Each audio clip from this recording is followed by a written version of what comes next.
Have you ever tried to quit smoking? Don't mind how I'm dressed. It's a no company dress code.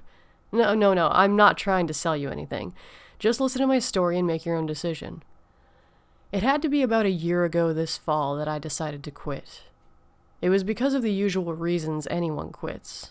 My wife Audrey and I were hard up for cash, given we were both unemployed at the time and she was pregnant. We both decided to make some sacrifices to save money in preparation for the arrival of the new baby. She sold off some of her jewelry to a local pawn shop and started looking for a stay-at-home job.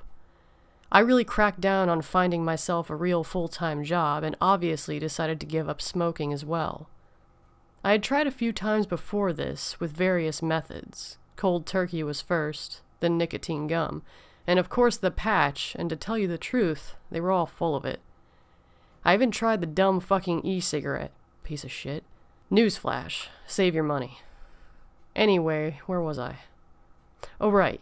So this time I figured I would see my doctor about it and he would prescribe me some pills or something. I know. You don't have to say it. You were unemployed and you wanted to go to a doctor about this? How the fuck were you gonna pay the bill and buy the prescription, dipshit? We had enough left around to cut for this with the idea that it would save us money in the long run. Don't worry. I got lucky. I called up the doctor's office and set up an appointment for 11:15 in the morning. I was going in to quit smoking in the first place, so I held off on having any before I left. I hopped into my piece of shit 1992 Ford Tempo and off I went. I strolled into the office sometime around 11 a.m.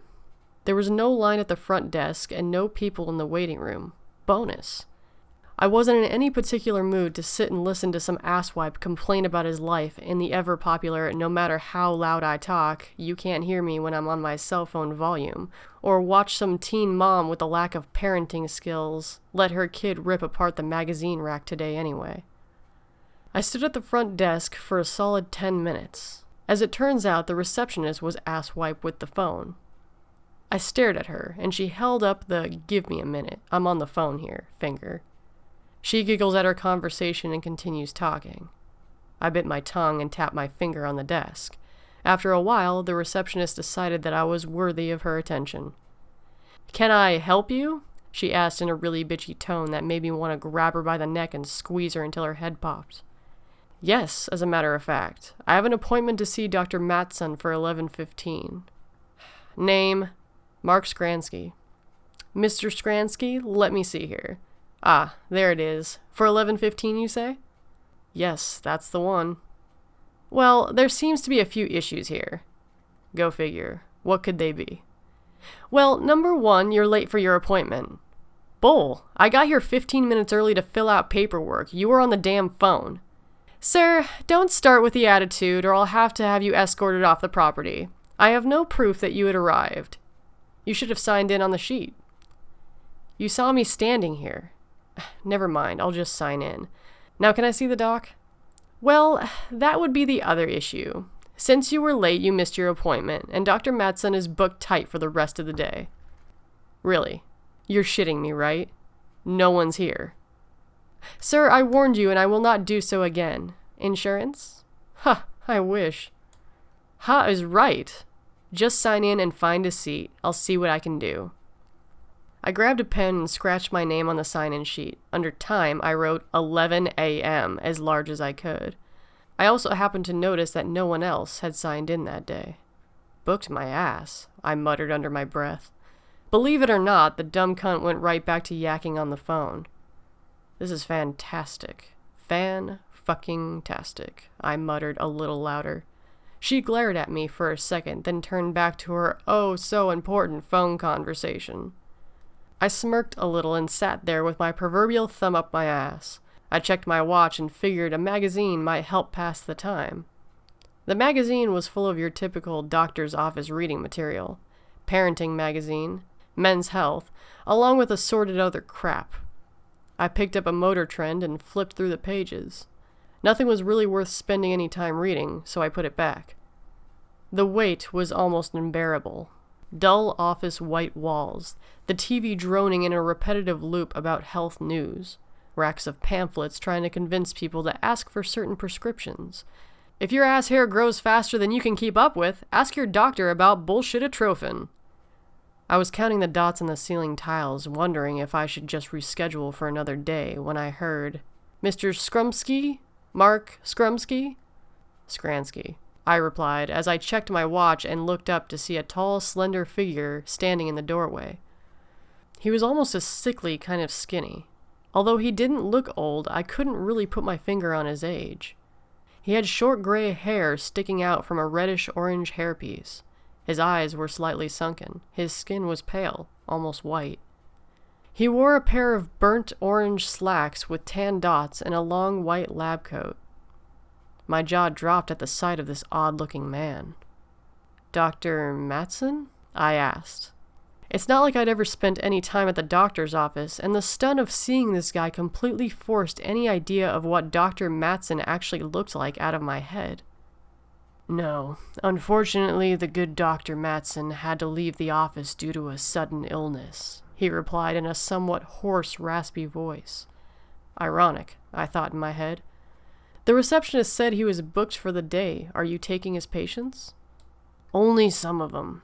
I've just transferred to this office from Newport, Rhode Island, and Dr. Matson has graciously offered me to take some of his patients until I've established myself within his office. Patient allowing, of course." "All right, I guess." I was a bit hesitant, but my impatient side got the better of me. "Right this way, then, Skransky." "It's Skransky," I replied. I heard the receptionist hollering something as the door shut, but I figured it was part of her phone conversation or someone else was interrupting it. I followed him into a small examination room. It had the normal examination table and a few posters of various body parts with medical terms and arrows pointing out the different parts that made up whatever the poster was supposed to be of. It says here that it's been a while since your last checkup." "Yeah. Lack of funding, if you catch my drift. It's not really what I came in for, though." "Well, unfortunately, I can't help you until you've had a physical." Well, you see, that's kind of the problem. I don't have insurance to cover this visit, and I'm on a tight budget." "I see. Well, maybe we can make some sort of payment arrangement afterward?" "I guess. Just try to keep it cheap, Doc, all right? I never did catch your name." At the same time, I thought to myself, my wife is gonna fucking kill me when she sees the bill, but it's all for my own good.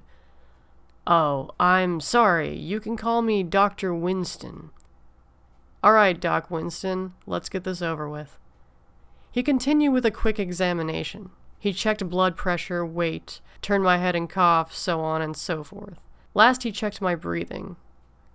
He held the cold stethoscope to my chest and asked me to breathe deeply. "Are you a smoker, Mr. Skrumsky?" "Listen, it's Skransky. You know what? Just call me Mark." "Yes, that's what I'm here for, actually." "Oh, is it? What seems to be the issue?" I explained to him the situation, and his blue-gray eyes looked right through me as I spoke, as if reading into my soul. It was rather unsettling, but I put it off for the time being. "Well, you are in luck," he said as he stretched a tight-lipped grin across his white, fragile, paper-like features. "I just so happen to have here a chance of a lifetime. There's a newly developed medication for just an individual as yourself." "Come on, Doc, really? Brand new? That means it's gonna cost me what? Both arms and a leg? What are we talking here?" No, you misunderstood. This medication has just entered the testing phase before it's released to the general public. They're currently willing to pay volunteers a sum of $1,500 to test it and report back on the results. Don't worry, it's been cleared for human testing." "Really? They'll pay me to take their pills just to see if they work or not?" "Oh, not only that, but since you are my first patient, and I have been closely involved with the development of this medication, I'm willing to waive the bill for today's visit if you agree to involve yourself in this trial." It seems like a win-win. I would get my appointment for free along with the prescription I came for, and to top it off, I'm getting paid. I was in. "All right, sounds good. What are the terms of the payment and what do I need to do? Well, it's a 15-day trial. Each day we'll meet and you'll describe to me what the prescription is doing to you. I'll pay you $100 per report. There are 2 types of pills. This box," he held up a red and orange box, "is what you will take 3 times daily. First thing in the morning, exactly halfway through your day, and just before sleep." He held up a second box. It was black and gray. "In this box is what you should take any time you have the urge to smoke. You shall continue to smoke through the trial, and especially if you take a pill from the black and gray box. In fact, I'll provide you with the cigarettes as well throughout the trial." He handed me a coupon booklet that had to cover at least 3 cartons worth of cigarettes. "If I keep smoking, how will this work? Believe me, on the 15th day of the trial, you'll no longer want to smoke." "Really? Could this get any better?" "The only stipulation is that you absolutely must complete the trial." Yeah, I know. If I don't finish it, you won't pay me. I get it." I turned to walk out. The receptionist met me at the door in the waiting room. "Sir, I'm gonna have to ask you to leave." "Excuse me?" "You can't just go bursting into the examination area of a doctor's office. You're lucky I don't call the authorities." "Listen, lady, you must have had that phone further in your ear than I thought. The doc called me in. He gave me a free exam, a prescription, and some coupons, and now I'm leaving." "I'm calling the police. The doctor has been on his lunch break and will not see patients until 12:45. "Whatever, lady. I'm sick of this shit. I'm out of here." And with that, I left. There was more than enough drama for one day. So I jumped into the Tempo with my loot, fired it up, and went to pull out of the parking lot. I noticed the clock on the car read 12:07. No way the visit was that short. I didn't go into the examination room until 12:05. Even the clock doesn't work in this piece of shit car. My watch read the same. I must have read it wrong earlier. I made a pit stop on the way home and picked up a couple of packs of Marlboro Reds. I figured the smokes are free, I might as well get the decent ones. Screw this USA Gold Pall Mall shit. I walked in the house, put my dog Goose on a leash, and walked out back to have the first smoke of the day. Before I lit up, I popped one of the gray pills and then enjoyed my smoky goodness. Audrey saw me out back and decided to see what was going on. "Hey, honey, I wasn't expecting you home so soon. Did you make your appointment?" "Yep, I got in. New doctor is a hair on the odd side, and the receptionist was batshit crazy, but I got it done." "Then why are you smoking? I thought you went in there to get some help with that." "Yeah, I did, but don't worry about it. He gave me these." I tossed her the boxes of pills. "Great. How much did this run us? Including the full checkup or just for the pills?" "You had to get a checkup too? Jesus Christ, I don't want to know." No. Go ahead. Guess. It's not as bad as you think." "I'm gonna say $500. "Way off. Try again." "Come on, I don't want to play this game right now. Just tell me." "Alright, fine. The appointment was free, and the doctor's gonna pay me $1,500 to go on these pills for 15 days. All I have to do is meet up with him once a day and tell him how it's going, and he'll give me $100 a day. Plus he gave me coupons for free smokes while I'm on this trial. He told me to keep smoking like I normally do, just take the pills. Red and orange 3 times a day, and black and gray every time I want a cigarette." "Well, this is kind of odd, but if we're gonna get paid for it, I guess it's worth a try." She turned the boxes over in her hand and started making a remark about the pills, but her words started to sound distant. My ears began to rush and my head was swimming. The world blurred in and out of focus, and then nothing. I woke up with my wife standing over me, phone in hand with 911 on the other end. "Oh wait, he's waking up now, thank God. I'm not sure. Hold on a second. Honey, are you okay? You passed out for a minute." "Yeah, I'm fine. My head hurts, but I think I'm good." "Good. They're sending an ambulance now." "No. Oh no. No ambulance. I'm fine. I just got a head rush. Do you know how much an ambulance ride costs? Tell them to call it off. No. Give me the phone. I'll do it." "Hello? 911? A woman's voice responded. "Sir, can you tell me what happened?" "Don't worry, call back your ambulance. I just had a bad head rush." "Sir, I need to confirm your condition before I can do that." "No big deal. I just passed out. I'm fine." The voice on the other phone changed slightly. It deepened and gained a horsey quality. "You took them, didn't you? The pills." "Ashes." And then static. "Sir? Sir? Are you there?" said the operator, who was now returning to normal. "What did you just say?" "Sir, are you on a cell phone? Our connection seems to be bad." "No, what did you just say about the pills and ashes?"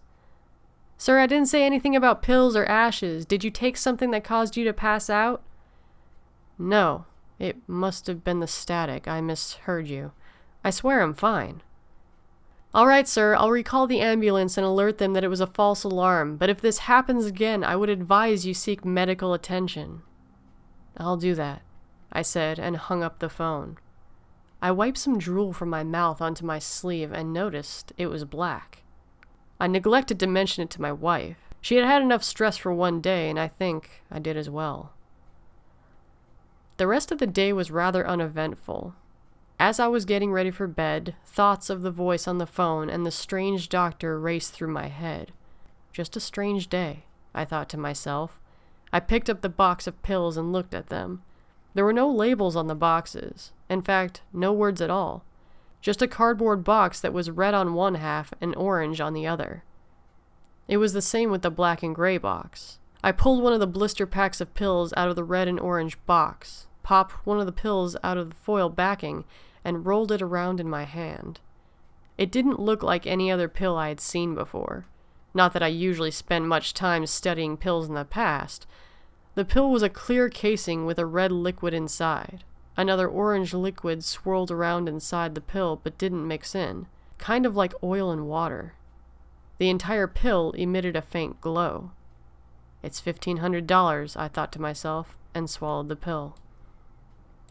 The next morning I awoke in a cold sweat.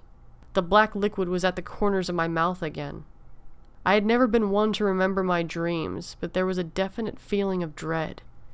My wife stayed in bed, and I went through my normal morning routine with the addition of taking my new pill.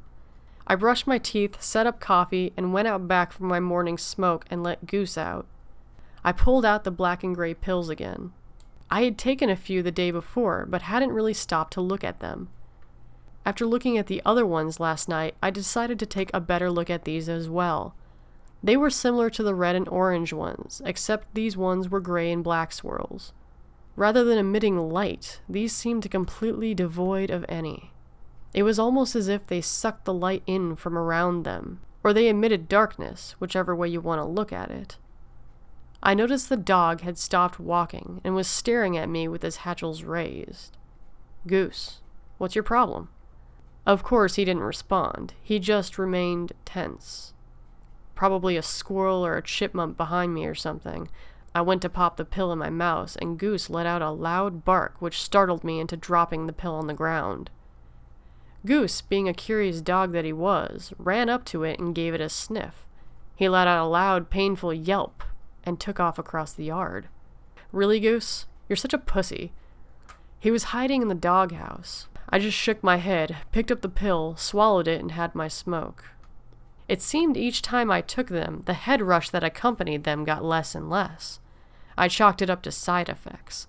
The black liquid had to be from this pill as well. I finally convinced a reluctant Goose to come out of the doghouse and went back into the house. The rest of the morning went on as usual. We browsed various websites for jobs, flipped through the classifieds, and watched some TV. Just then, the doorbell rang. When I checked the clock, it was 12:05. I wasn't expecting anyone, so I went to the door and prepared to tell some salesman or Jehovah's Witness to go eat a dick. I peered through the blinds, and lo and behold, it was Dr. Winston. What the fuck is he doing here? I opened the door. "Hey, Doc. Can I help you?" "Mark, if I am correct?" "I came here for our daily meeting and for your report." "Oh, that's right. I'd almost forgotten about that.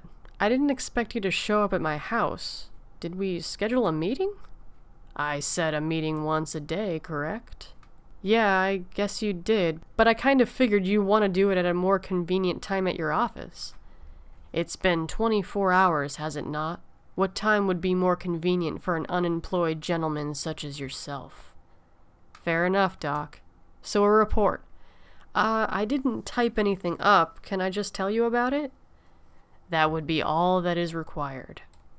Well, I suppose just some minor side effects, especially from the gray and black pills.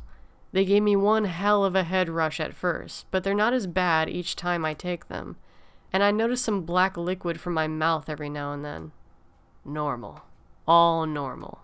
Everything seems perfectly in order here then. Continue your regiment, and I will meet with you again tomorrow.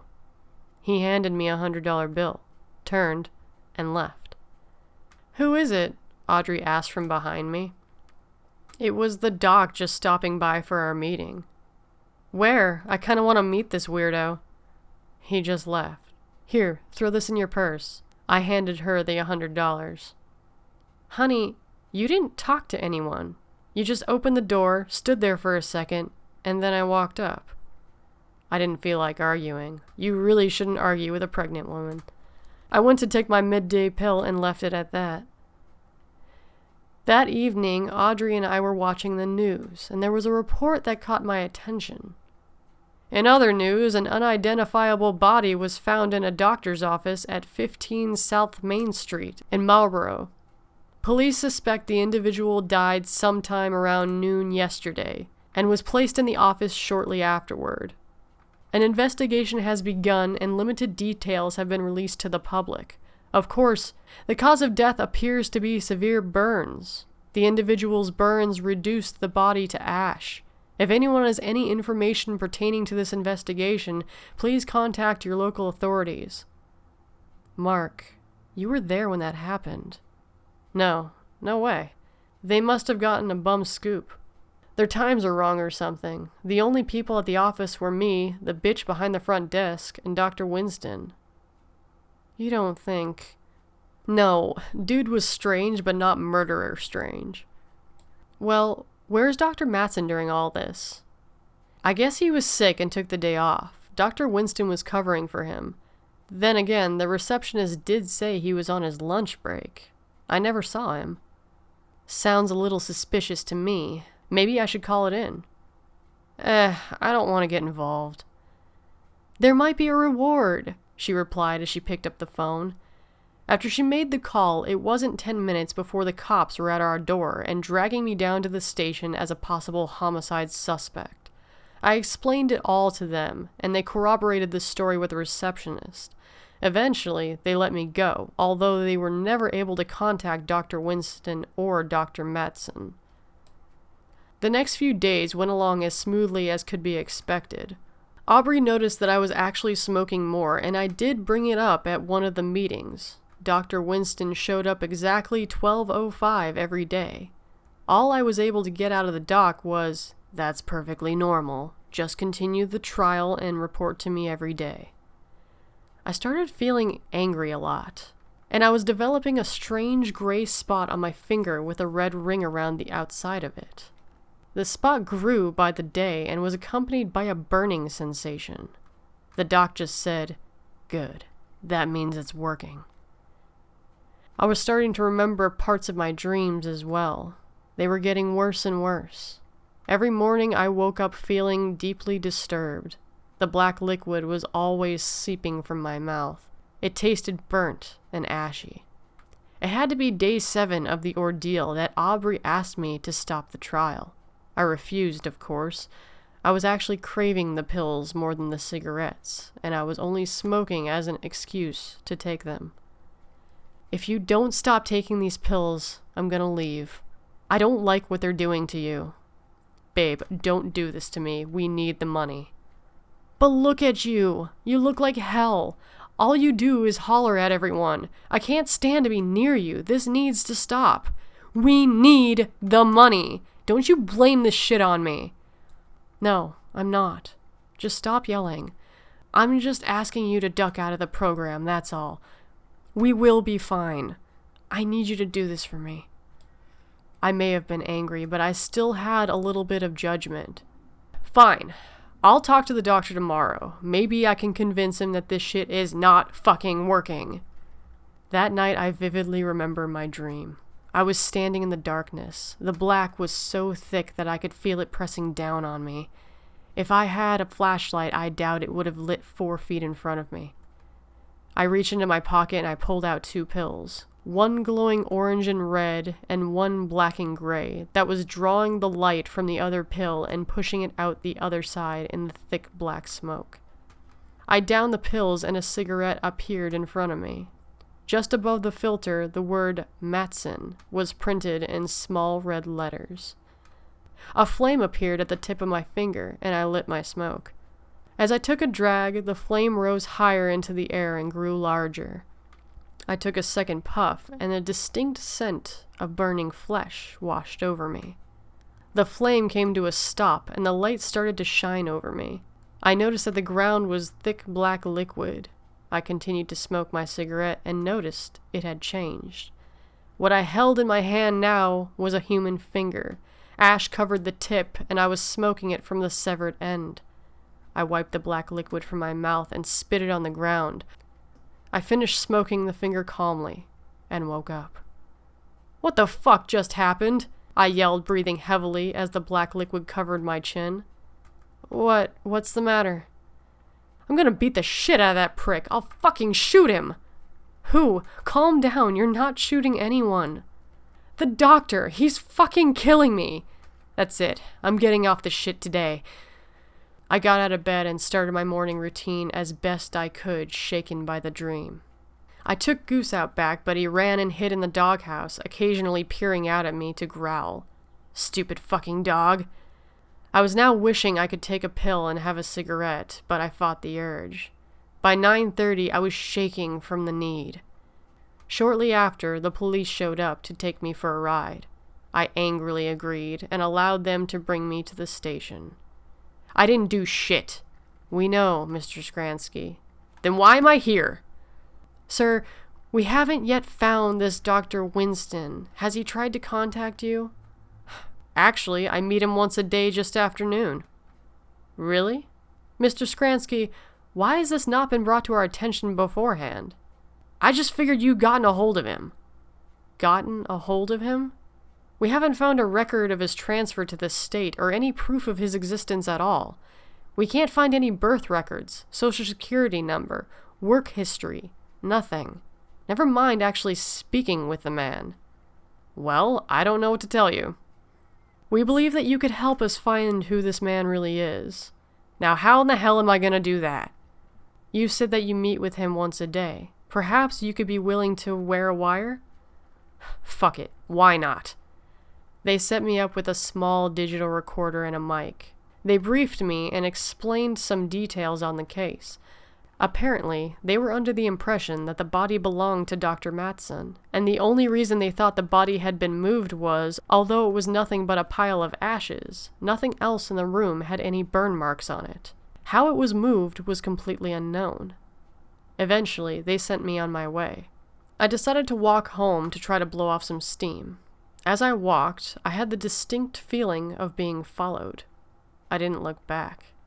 Next thing I knew, the world went fuzzy again, and the concrete came up to meet my face. I awoke to a foot on my back, attached to a pair of burnt orange slacks with tan spots. I noticed my watch as well. 12:05. What the fuck? Oh, Mark, may I ask what you're doing? Just walking home. I stumbled to my feet, switched on the recorder while brushing myself off, and hoped he hadn't noticed. The laugh was sinister and made my skin crawl. You can record anything I say. It won't help you. Listen, Doc, I'm done. I want nothing to do with this. Oh no, Mark. I told you, you must finish the trial. Do you need more incentive? What if I was to add a 0 to the end of our agreed upon payment? No go there, Doc. This shit is killing me. My wife is threatening to leave me. My whole arm is gray now. I'm always drooling this black shit. I don't give a damn what you say. It's not normal. Oh, Mark. What if I were to tell you that if you don't continue the trial, your wife will pay the price rather than yourself? The price? You never said anything about a price if I stopped the trial. You walked out before I could finish. A smile crossed his lips. Give me your gray arm. Out of fear and concern for my wife, I complied. Oh, this is coming along nicely, he said as he examined my arm. He raised it and let it drop and stopped the motion as it became parallel to the ground. My arm simply fell off as if he ashed a giant cigarette. There was no pain, and the burning sensation was still there. My jaw dropped, and I tried to scoop up the remains of my limb. No. What the hell did you do? His laugh echoed in my ears.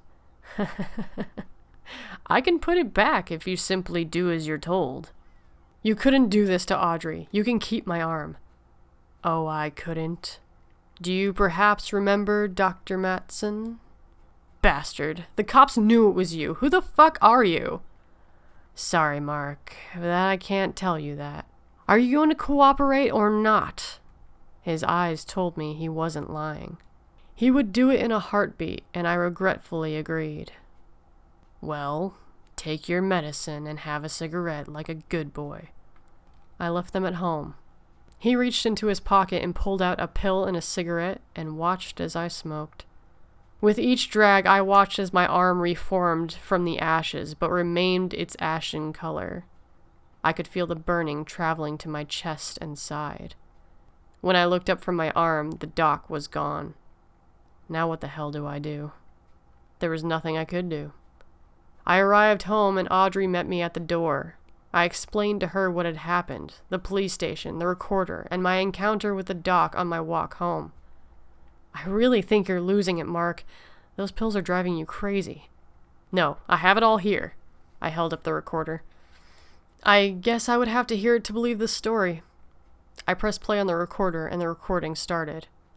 Test, test, said one of the officers that had briefed me. Good, works.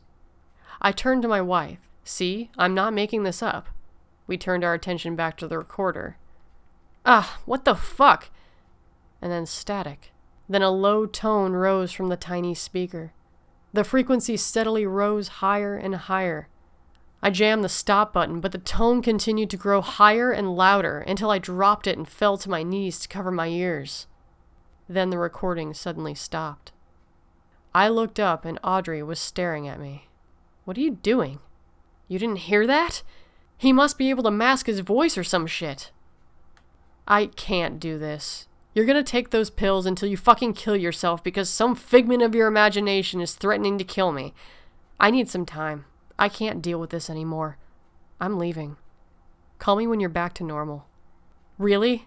Don't do this to me. I can't stay. I told you. Off the pills or I leave. Fine. Leave me. If I stop the pills, he will fucking kill you. Go check yourself into a mental health clinic. You need help. Go fuck yourself, stupid bitch. Go! Get the fuck out! She packed her bags right then and there. We didn't say a word to each other. At least her and the baby will be fine, I thought to myself.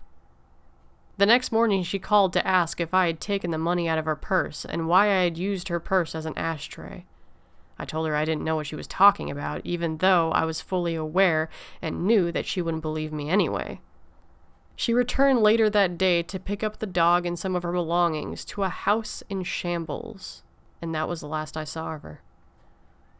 For the days afterward, I followed the regimen of the pills. My dream became more vivid and disturbing, but I was getting used to them. I didn't sleep much anyway. The gray was now covering most of my body, along with the burning sensation that accompanied it. The burning was now not only on the surface of my skin, but began to leach inward. I didn't bother to wipe the black liquid from my face anymore, seeing as how it was now a constant stream. The anger that had started out like a nicotine fit had grown significantly. I couldn't smoke enough. I couldn't take enough pills to satisfy this urge. I needed something more. As I felt the anger swell within me, I began to vent on my surroundings. I tried to watch some TV to take my mind off of everything that was happening. The news came on with an update that involved the investigation of Dr. Winston, Dr. Matson, and myself. I couldn't stand listening to it. I ripped the plug out of the wall and sat in silence. That was worse. So I turned on the radio, which began to play the same news story. Fuck this! I ripped the receiver off the entertainment center shelf, and I could hear the sizzle of electricity from where the wires had been pulled out of the back of the receiver. The entire house went dark, so I threw it into the TV screen.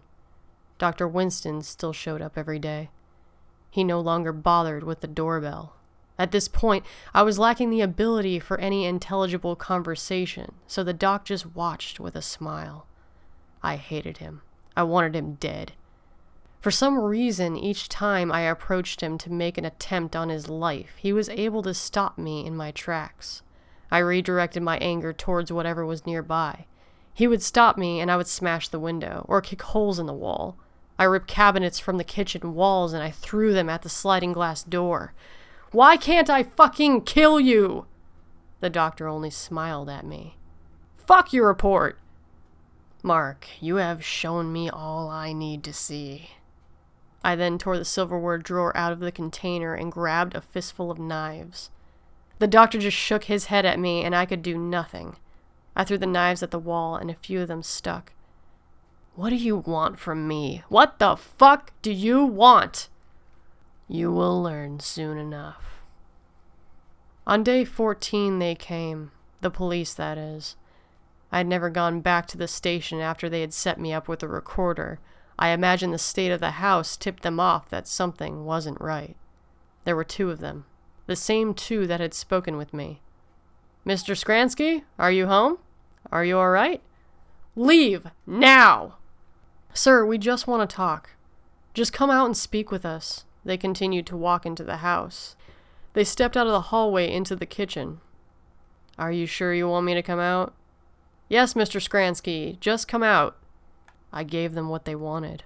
They were not expecting to see me in the state that I was in. I could see the fear in their eyes when I rushed them. They made an attempt to draw their pistols, but my baseball bat slowed down the first officer's reaction time when it came into contact with the side of his head, and the other decided that it would be a good time to leave. He made it to the broken sliding glass door when my knife entered his kidney, dropping him quickly to the floor. As he screamed in pain and bled out, I returned to the first officer, who was still unconscious, and dispatched him with a single stab into his chest. After pocketing one of the pistols, I dragged the bodies to the forest behind the house and placed them in a large pile of dry leaves, covered them in gasoline, and lit them. I then proceeded to take 2 black and gray pills and standing over the burning bodies to inhale the smoke. I stood there until both bodies were reduced to ash. The burning gray then surged and completely covered my entire body. I could feel it inside and out. I sat in the forest for another 2 days or so, popping pills and eating the ashes of the remains. When there was nothing left, I returned home in the early morning before the sun rose to a swarm of police cars. Most of the officers were inside, and the property was surrounded in crime scene tape. They must have shown up not long after I left. I do not believe they expected anyone to return to the scene, and it was relatively easy to walk up to the rear of the house following the shadows of the brush line and run across the yard. From a distance, I could see into the windows. The flashlights of the officers and what I could only assume was detectives shone brightly in almost every room. I watched them tag various parts of the house and snap pictures as they worked. I edged the house and I ducked under the windows towards the 200-pound propane tanks that ran to stove, fridge, water heater, and dryer. I picked up a piece of glass from one of the windows nearby and severed the rubber gas line. Then I lit a cigarette and placed it on the ground in the dry leaves next to the tank. As I backed away, I watched the leaves smolder. Eventually, the leaves ignited. I raised a pistol and waited. When I saw the propane ignite, I took my shot. It punctured the tank to the left-hand side, and the resulting explosion was enormous. I felt the shockwave knock me to the ground. As I regained my feet, I saw the destruction. The entire wall of the house was blown out, and the other walls were significantly damaged. Pieces off the building's lumber was strewn all around me. Among some of the nearby wreckage lay one of the officers with a large piece of shrapnel lodged in his forehead. I grabbed one of his arms and pulled him from under a flaming chunk of wall. As I tugged him free, I could feel his shoulder pop from his socket and some of the tendons tear. Behind me, all I could hear were screams and shouts. It made me smile. Gunfire came next. If they hit me, I didn't notice. I fired the remainder of the magazine from my pistol in the general direction the other shots had come from, but I was far too distracted with my new loot to notice if I had hit anyone or not. I dragged the body back towards the forest. No one followed. I assumed there were too many in need of immediate medical attention to send anyone after me. Perhaps they were calling for additional backup to stage a manhunt. Either way, I was in the clear for the time being. I made my way deep into the forest, dragging the officer behind me. I walked for hours deeper into the dense section of the evergreens, thick enough to block out the sun. At one point, I saw the doc out the corner of my eye. His smile had never been bigger. When I finally stopped, I began to gather small twigs, dried leaves, pine leaves, into a pile. Placed my victim upon his newly erected funeral pyre. Most of the man's clothing and skin had been torn away. A body being dragged through the forest has a nasty habit of collecting fallen branches and the like. His scalp was reduced to patches of blood. Matted hair stuck to his exposed skull. Even that had large cracks and dents from the occasional rock or log. I proceeded to down the rest of the pills in the box, and I lit the officer ablaze.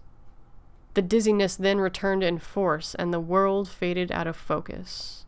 A moment of clarity came over me, an understanding of what I had just done, and then I hit the ground. I don't know how long I was out, but when I finally awoke, he was standing over me with a bag in one hand and a smile on his face. He put his hand out to help me up. As soon as I made contact with him, the rage left me. I could feel the burning subside. I looked around and saw 4 more bodies laying nearby. They were nothing but ash, but retained their basic shape to an extent. "You have done well." The doctor seemed very pleased with me now, but I could say nothing. "You are aware that you cannot return now. They will hunt you down." I simply nodded.